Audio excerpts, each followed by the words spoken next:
अमरावतीला आलात ना, मग अमरावती स्पेशल डिश गिलावडा नक्की ट्राय करून बघा. असं अमरावतीमध्ये येणाऱ्या प्रत्येकाला अमरावती वासियांकडून सांगितलं जाते आणि गिलावडा अमरावतीशिवाय कुठेही मिळत नाही हे सुद्धा व्यावसायिक मोठ्या अभिमानाने सांगतात.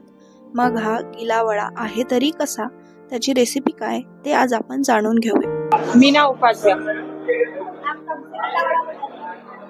मेरे को हो गए 95 से बना रही हूँ, 1995 गाड़ी चालू करी मैंने और मेरे हस्बैंड ने।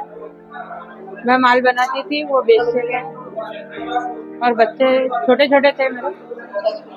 मनीष उपाध्याय, विष्णु दहीवड़ा हाउस नाम से हमारी दुकान है। गिलावड़ा अमरावती के अलावा कहीं नहीं मिलता। अमरावती में गिलावड़ा 60 साल के ऊपर से मिलता है। तेली लोगों का आइटम है, बुंदेलखंडी आइटम बोलते हैं।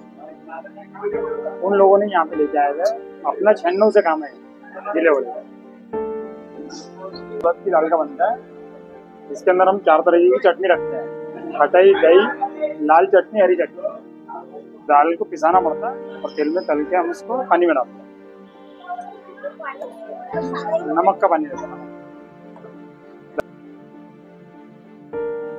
मनीष उपाध्याय यांच्याकडून रेसिपी जाणून घेतली असता ते सांगतात की उडद डाळ रात्रभर भिजत घालायची, त्यानंतर दुसऱ्या दिवशी ती मिक्सरमधून बारीक करून घ्यायची, त्यानंतर एका कपड्यावर त्याचे वडे थापून तळून घ्यायचे. तयार झालेले वडे मिठाच्या पाण्यात ओले करून घ्यायचे, त्यानंतर त्यावर चटणी घालून गिलावडा खाण्यासाठी तयार होतो. अमरावतीमधील जवाहर गेटच्या आत सक्करसाद चौक येथे विष्णू दहीवडा नावाचे मनीष उपाध्याय यांचे दुकान आहे. हे दुकान अमरावतीमधील गिलावडासाठी खूप फेमस आहे. 1995 पासून ते हा व्यवसाय करत आहेत. मनीष उपाध्याय यांची आई मीना उपाध्याय यांनी हे दुकान सुरू केले होते.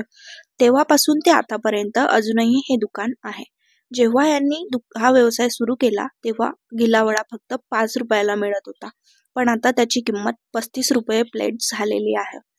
अमरावतीला आलात तर गिलावडा नक्की ट्राय करून बघा. पुन्हा भेटूया अमरावतीमधील फेमस पदार्थासोबत. तोपर्यंत पाहत राहा लोकल 18. प्रगती बहुरूपी लोकल 18 अमरावती.